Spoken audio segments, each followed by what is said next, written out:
Hello friends, good morning. మన అఖండ భారత యాత్రలో డే నెంబర్ 77కి స్వాగతం.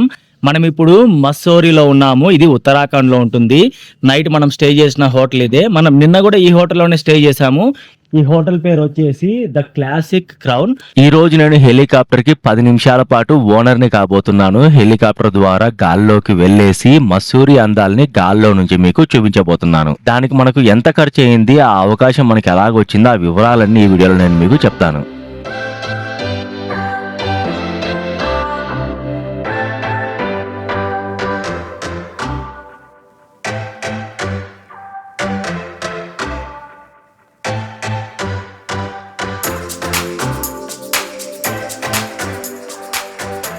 ఇప్పటిదాకా నేను కార్లో తిరుగుతూ రోడ్లు చూపించాను, ఊర్లను చూపించాను, కొండలను చూపించాను నేను ఉపయోగిస్తున్న ఈ కెమెరాను వాడి. కానీ ఈ రోజు మాత్రం మనము గాల్లోకి ఎగరబోతున్నాము హెలికాప్టర్లో ఎగిరి హిమాలయాల మధ్యలో ఇరుక్కుపోయిన మసోరి ఊరి అందాల్ని మనము గాల్లో నుంచి అయితే పక్షిలాగా చూడబోతా ఉన్నాము. మనమైతే జార్జ్ ఎవరెస్ట్ బేస్ క్యాంప్ దగ్గరికి అయితే వచ్చాము. ఇది ఎవరెస్ట్ శిఖరం కాదు, ఈ కొండని కనిపెట్టిన ఆయన పేరు వచ్చేసి జార్జ్ ఎవరెస్ట్ అనమాట. ఇది అక్కడ ఉన్న బేస్ క్యాంప్. ఇక్కడ నుంచి పైకి వెళ్ళాలి హెలికాప్టర్ రైడ్ కోసము. పైకి వెళ్లే రోడ్డు చాలా చిన్నగా ఉంటుంది. ఒక వెహికల్ మాత్రమే వెళ్ళొచ్చు, ఒక వెహికల్ మాత్రమే రావచ్చు. ఒక వెహికల్ పైకి వెళ్ళేటప్పుడు ఇంకో వెహికల్ పైనుంచి కిందికి వస్తా ఉంటే అటువంటప్పుడు మన వెహికల్ ని ఆపేస్తారనమాట. పైనుంచి 1-2 వెహికల్స్ వస్తా ఉన్నాయి. అవి రెండు వెళ్ళిపోయిన తర్వాత మన వెహికల్ ని అలౌ చేస్తారు. ఫుల్ పైకి అయితే వచ్చేసినాము. ఇక్కడ టికెట్ అడుగుతా ఉన్నారు. టికెట్ చూపించి నెక్స్ట్ పైకి హెలికాప్టర్ లో ఇలా వెళ్ళిపోదాం. సో ఇలాగ వచ్చేసి ఇక్కడ చెకింగ్ చేస్తారనమాట. మమ్మల్ని లోపలికి అలౌ చేసే ముందర హెలిప్యాడ్ ఉంది. ఇక్కడ ఎంట్రీ కూడా చేస్తారు. ఇక్కడ ఎంట్రీ చేసుకునేటప్పుడు మన పేరు చెప్పాలి, మన వయసు చెప్పాలి, ఇంకా వీళ్ళు మన బరువు కూడా చెక్ చేసి అది కూడా ఎంట్రీ చేసుకుంటారు. మన బరువుని ఎందుకు చెక్ చేస్తారు అనేసి హెలికాప్టర్ ఎక్కి మీకు మొత్తం చూపించిన తర్వాత ఎక్స్ప్లెయిన్ చేస్తాను. ఎదురుగా చూస్తున్నారు కదా, మన హెలికాప్టర్ అయితే వచ్చేస్తుంది. తెలుపు బులుగు రంగులో అయితే చాలా క్యూట్ గా చాలా అందంగా మెరిసిపోతా ఉంది.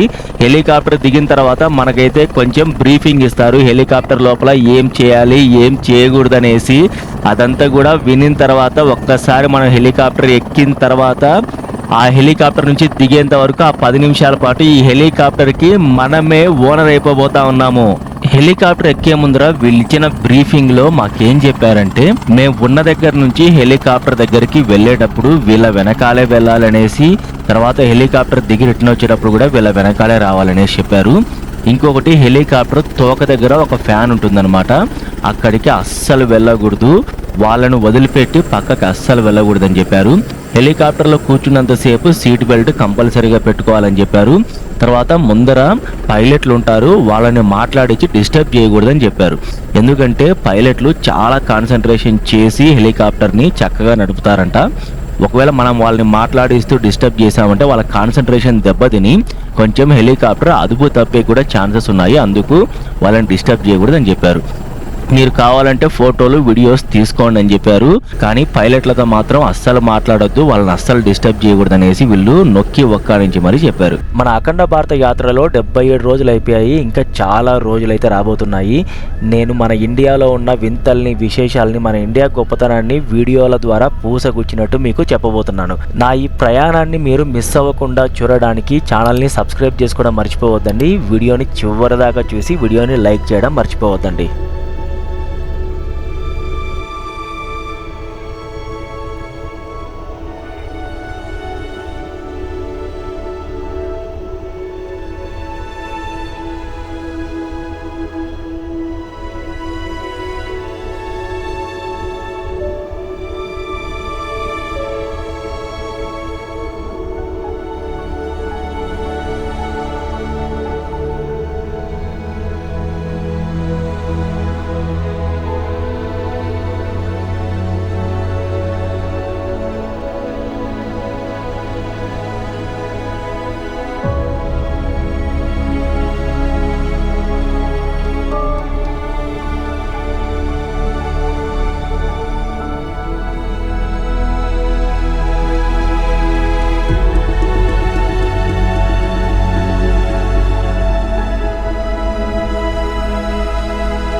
హెలికాప్టర్ లోపల ఉన్న సౌండ్ వల్ల నేను మాట్లాడింది సరిగా రికార్డ్ అవ్వలేదు. ఏం పర్లేదు, వాయిస్ ఓవర్ ఇస్తాను చూడండి. నేనేం చెప్తున్నానంటే నా లైఫ్లో ఫస్ట్ టైం నేను హెలికాప్టర్ ఎక్కుతా ఉన్నాను. విమానాలు చాలాసార్లు ఎక్కాను కానీ హెలికాప్టర్ ఇదే ఫస్ట్ టైం ఎక్కడము. విమానంతో పోల్చుకుంటే హెలికాప్టర్ రైడ్ చాలా డిఫరెంట్గా ఉందనేసి, తర్వాత హెలికాప్టర్ లోపల ఉన్న వాటి గురించి కూడా కొంచెం ఎక్స్ప్లెయిన్ చేశాను. ఫస్ట్ ఒకసారి ఈ హెలికాప్టర్ నుంచి కింద నుంచి పై దాకా లోపల క్యాబిన్ ఎలాగుందో చూపిస్తాను చూడండి. ఇక్కడ చాలా ఎక్విప్మెంట్, చాలా మీటర్లు, చాలా లివర్స్ అండ్ చాలా అంటే చాలా ఉన్నాయి. మీరు ఫస్ట్ ఇక్కడ చూసారంటే ఈ పైలట్ ఉన్నారు కదా నా ముందర, ఆయన వాళ్ళ ఎడమ చేత్తో ఒక కట్టెను పట్టుకొని పైకి కిందికి అంటా ఉన్నాడు కదా, దాన్ని వచ్చేసి కలెక్టివ్ అంటారనమాట. దాన్ని పైకి అన్నామంటే హెలికాప్టర్ పైకి వెళ్తుంది, కిందికి అన్నామంటే హెలికాప్టర్ కిందికి వెళ్తుంది. ఇక్కడ ముందర చూసారంటే చాలా మీటర్లు కూడా ఉన్నాయి. మినిమం అంటే ఒక 5 నుంచి 10 మీటర్లు ఉంటాయి. ఒక మీటర్లో ఏమో మనం ఎంత హైట్లో వెళ్తున్నాం అని చూపిస్తుంది, ఇంకొక మీటర్ మనం ఎంత స్పీడ్ వెళ్తున్నాం అనేసి, ఇంకొక మీటర్ ఎంత ఫ్యూయల్ బాకీ ఉందనేసి, ఇంకొక మీటర్ వచ్చేసి మనం లెఫ్ట్కి టిల్ట్ అయ్యామా రైట్కి టిల్ట్ అయ్యామా అనేసి చూపిస్తుంది. ఇంకొకటి ఏంటంటే హెలికాప్టర్లో మనము రాత్రిపూట వెళ్తున్నాం అనుకోండి, మీరు వెనకల సీట్లో కూర్చున్నారు, మీరు ఏమన్నా పుస్తకాలు అవి ఇవి చదువుకోవాలనుకున్నారు అనుకోండి, ఇక్కడ రీడింగ్ లైట్స్ కూడా ఉంటాయి. మీకు ఏమన్నా వేడి పెడితే ఏసీ వెంట్స్ కూడా ఉంటాయి, ఏసీ ఆన్ చేసుకోవచ్చు, చల్లగా వెళ్ళచ్చు. ఇంకొకటి ఏంటంటే ఇక్కడ ఒక లీవర్ ఉంటుంది, చాలా డేంజరస్ అనమాట, దాన్ని అస్సలు ముట్టుకోకూడదు. ఆ లీవర్ ని ముట్టుకొని లాగామనుకోండి, హెలికాప్టర్ పైన రెక్కలు తిరుగుతూ ఉన్నాయి కదా, ఆ రెక్కలు ఊడి పడిపోతాయి అనమాట. సో అది చాలా డేంజరస్, ఆ లివర్ని అస్సలు ముట్టుకోకూడదు. అదే కాకుండా ఒకవేళ మనకేమన్నా ఎమర్జెన్సీ జరిగితే హెలికాప్టర్లో ఎక్కడైనా ల్యాండ్ అయింది అనుకోండి, ఏమన్నా ప్రాబ్లం వచ్చేసి, ఈ హెలికాప్టర్లో ఎక్కడెక్కడ ఏమున్నాయి, ఎగ్జిట్ ఎక్కడ ఉంది, ఫైర్ ఎక్స్టింగ్విషర్ ఎక్కడ ఉంది, టార్చ్ లైట్ ఎక్కడ ఉంది, ఎమర్జెన్సీ లొకేటర్ ట్రాన్స్మిటర్ ఎక్కడ ఉంది, అంటే మన హెలికాప్టర్ ఎక్కడ ఉంది అని కనిపెట్టే డివైస్ ఉంటుంది, దాన్ని ఎమర్జెన్సీ లొకేటర్ ట్రాన్స్మిటర్ అంటారు, అది ఎక్కడ ఉంది. సో ఇంకా మనకు ఫస్ట్ ఎయిడ్ కిట్ ఎక్కడ ఉంది, ఇవన్నీ కూడా ఇక్కడ ఒక పోస్టర్ ద్వారా మనకు ఎక్స్ప్లెయిన్ చేస్తారు.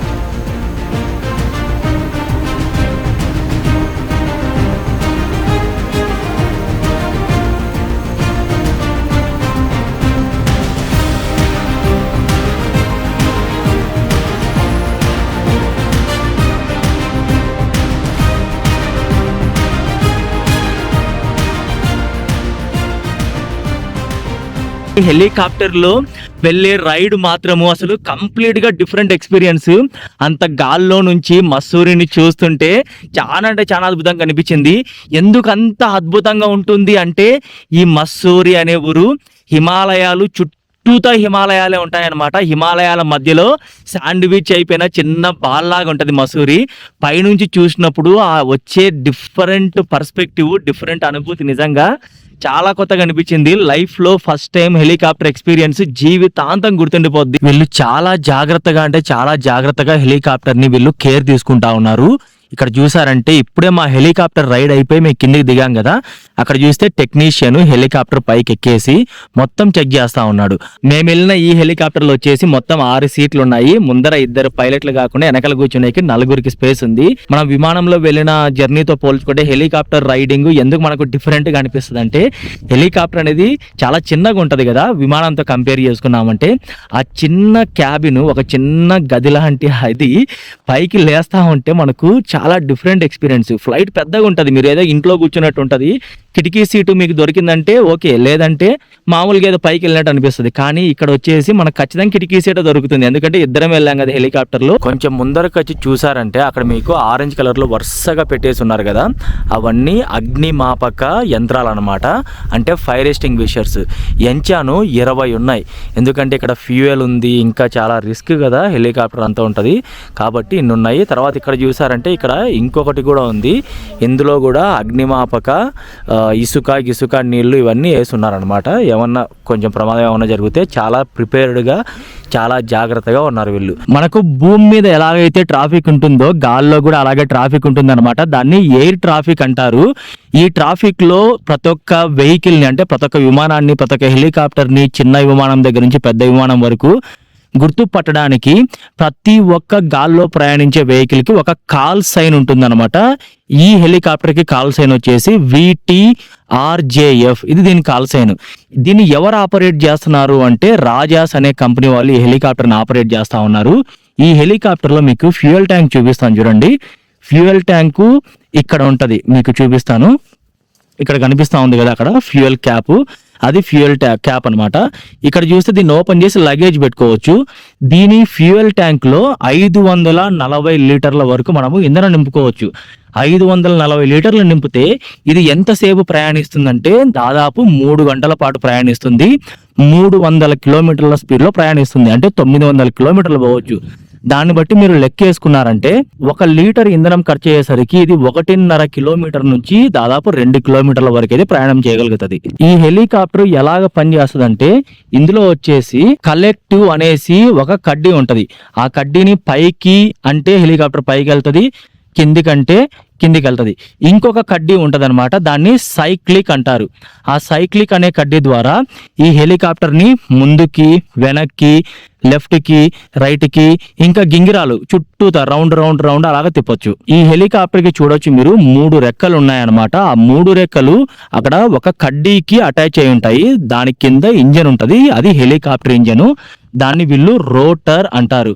ఈ రోటర్ తో పాటు వెనకాల చూస్తే 2 రెక్కలతో కలిగిన ఇంకొక ఫ్యాన్ ఉంటది, దాన్ని కూడా రోటర్ అంటారు. కానీ అది వెనకాల తోకకు అటాచ్ అయి ఉంటది కాబట్టి దాన్ని టెయిల్ రోటర్ అంటారు.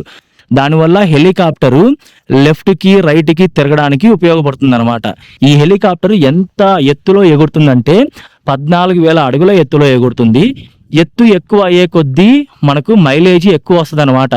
అదే తక్కువ ఎత్తులో ఎగిరినప్పుడు ఈ హెలికాప్టర్ ఏమవుతుందంటే గాలి సాంద్రత ఎక్కువ ఉండడం వల్ల మైలేజ్ తక్కువ వస్తుంది. అందుకు వీళ్ళు కండిషన్స్ అనుకూలించిన ప్రతిసారి హెలికాప్టర్ ని కొంచెం హైట్ లో తీసుకెళ్ళడానికి ఉపయోగిస్తారు. ఇంకొక విషయం ఏంటంటే ఈ హెలికాప్టర్ మొత్తం మనుషులు లగేజ్ 2 కలిపి 400 కేజీల వరకు మనము కూర్చోబెట్టవచ్చు. ఇక్కడ మీకు కనిపిస్తా ఉంది కదా ఒక పైప్ లాగా, అందులో నుంచి హెలికాప్టర్ లో ఇంధనం ఖర్చు అవుతుంది కదా, అది పొగ రూపంలో బయటకు వచ్చే దారి అదనమాట.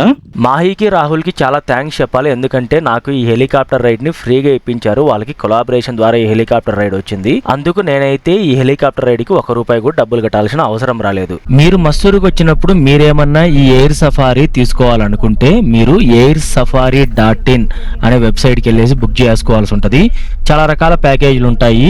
5,000 దగ్గర నుంచి మొదలైతే 31,000 వరకు ప్యాకేజెస్ ఉంటాయి. దానిపైన మళ్ళీ మీరు 18% GST కట్టాల్సి ఉంటుంది. ఒకవేళ మీరు 5,000 కట్టారనుకోండి, 10 నిమిషాల పాటు మిమ్మల్ని తిప్పేసి మసూరిని మాత్రం చూపిస్తారు. అదే 8,000 కట్టారనుకోండి, 15 నిమిషాల పాటు తిప్పి హిమాలయ పర్వతాల వరకు తీసుకెళ్తారు. 17,000 కట్టారంటే హిమాలయ పర్వతాల మధ్యలోకి తీసుకెళ్తారు. అదే 31,000 కట్టారంటే గంట సేపటి వరకు హిమాలయ పర్వతాల దగ్గర ఒక చోట ఆపేసి కూడా మీకు చూపిస్తారు. కానీ ఈ ప్యాకేజెస్ అవి ఇవి మారుతూ ఉంటాయి.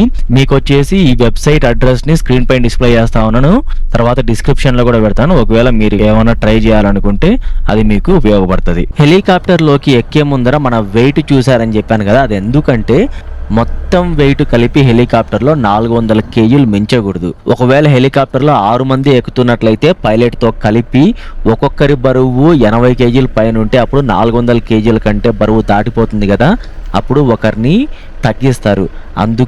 అందుకు ఎవరెవరు ఎంత బరువు ఉన్నారో తెలుసుకోవడం కోసం ప్రతి ఒక్కరి వెయిట్ చూస్తారు. ఇక్కడితో ఈ వీడియో ఆపేస్తున్నాము. వచ్చే వీడియోలో మళ్ళీ కలుద్దాం. అప్పుడు దాకా ఉంటాను. నేను మీ జగదీష్.